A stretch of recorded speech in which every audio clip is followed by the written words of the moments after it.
Hood Postman, Professor Melly Mel. This is not a glorification or a glamorization. This is an education. You can go anywhere in the world and get a couple of lives, but you come right here to get the truth. Be sure to click the notification bell, like, subscribe, and share. Drop a comment down below. So when the dope content hit, it'll feel like it's the first and the 15th. Lock the door.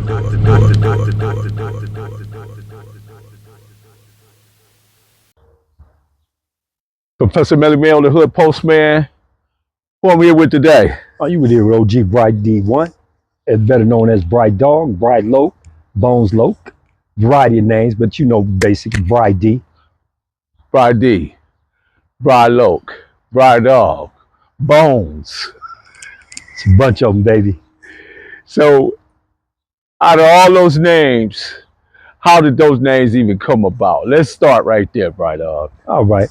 Well, Brydog is, what a lot of dudes don't know, you know, Keyways, Crips were dogs before anyone.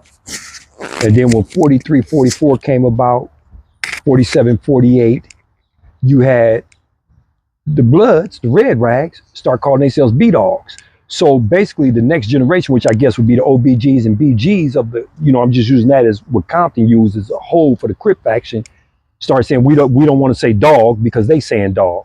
What they don't really know is we all said dog. Like we all said Loke. Rest in peace, Mike Loke from Elm Street. L-O-K is how he spelled his. Shout out to Mike Lowe. Rest in peace. When it came to 118th and Success, what did that mean to you?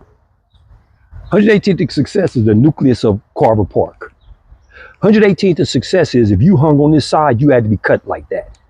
You couldn't turn down fades and you had to be ready to pick up that tool at any given moment, being that the Nixon Gardens is a hop, skip, and jump away. What was that consisted of on a day-to-day? On a day-to-day, like up here, it used to be bushes all along there. My homeboy Westbrook used to put 22 rifles in the bushes right there. So we had firearms. You know, back then we had 22 rifles.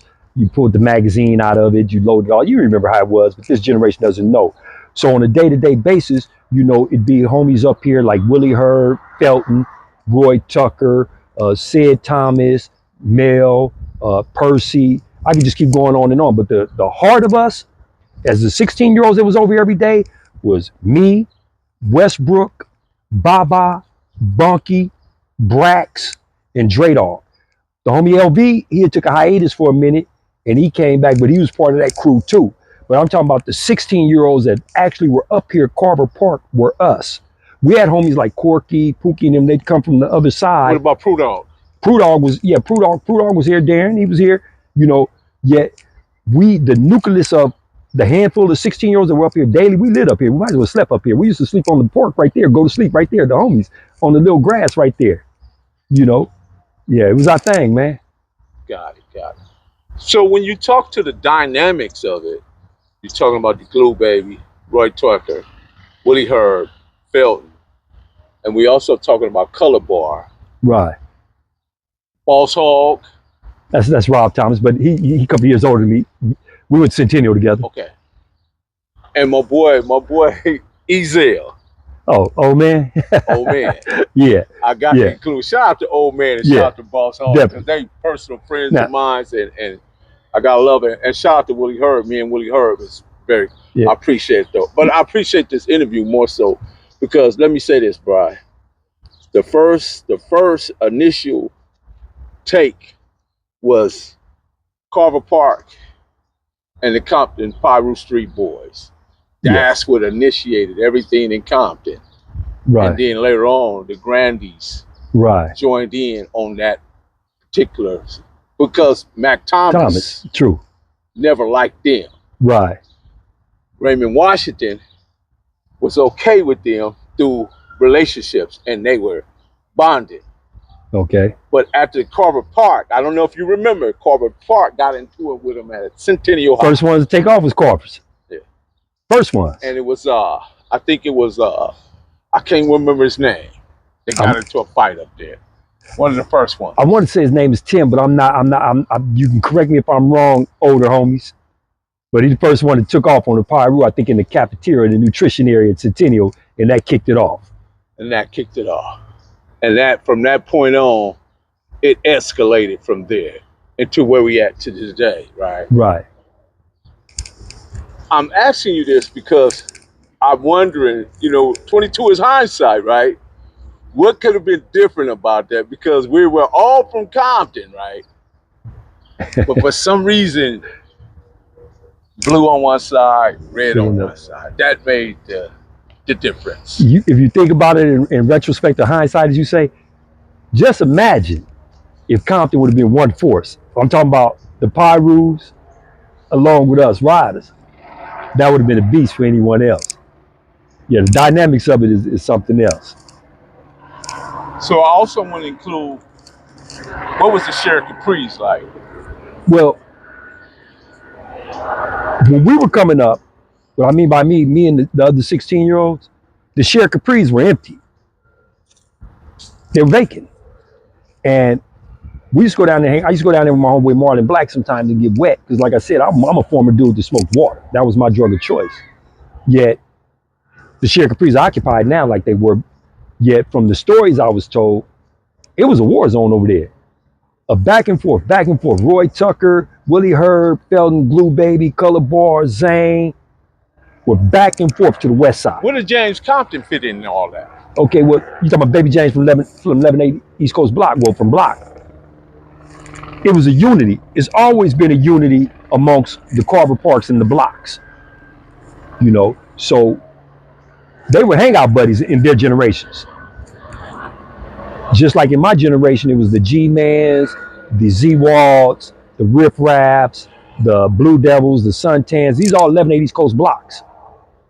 That was my generation. Too Cool. I'll be here all day naming them.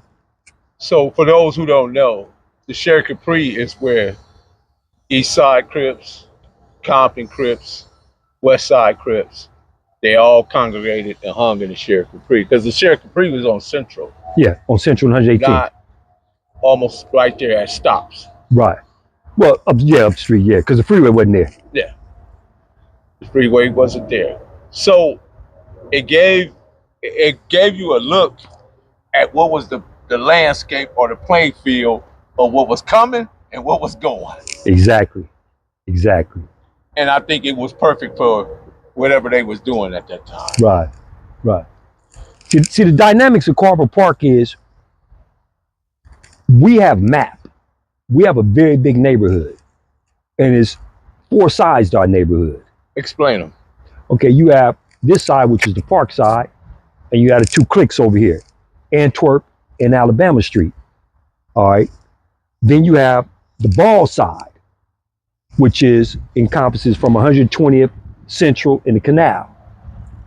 Then you have the 4 and the 6, 124th Street and 126th Street, which is the 6 side actually now, but it's like 4 cliques in the hood.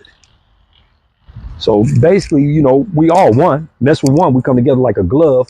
But at different times in my tenure from the hood, other cliques have had to pick up the pace for other cliques. What I mean by that is we all one set, but sometimes it'll be a gang of us that's hitters or shooters from this side that's locked up. And that's not taking nothing from none of my homies, but you know how hoods are. You got your elitists, that's the shooters, and I was one of them, unfortunately. And the Ball side will pick up the pace sometimes when the park side is lacking. And when the park side is lacking sometimes, or when the 6 side is lacking or whatever, vice versa, it all goes in a circle. We all the same. But we all monitor each other. When so I look outside. At it in terms of 2 circles. You had the circle of concern and you had the circle of influence. Right. And depend on what day it was, what circle you were in. Well, for the most part, to keep it 100, and some dudes may disagree from the set, some dudes may not. This is the heart. This is the heartbeat of Carver Park. Where it started from is always the heartbeat. This is where, when we were younger, we used to get upset because the other sides would do something, but we was the ones that always got bust on. This is where the action was. But as the years went on, the dynamics changed. Shout out to the 6, shout out to the Ball side, shout out to the 4. Lock the door. Proof of grind all the time, baby. Yeah. Cali Finest, baby. Proof of grind all the time. Music money. Got a $sign. Hub City. I'm a street nigga, streets fuck with me. I'ma keep pushing products till the feds get me. It's guap off top, diamond Cartier. That nigga wall won't give a broke bitch the time of day. They see me climbing, they see me shining. That's hard work, proof of grinding. New money got me tipping in that 550. Ali, bad man, and I'm so pretty. I got that tech with me, that's my hater sprayer. Go big, grind now, nigga, play later. What can I say?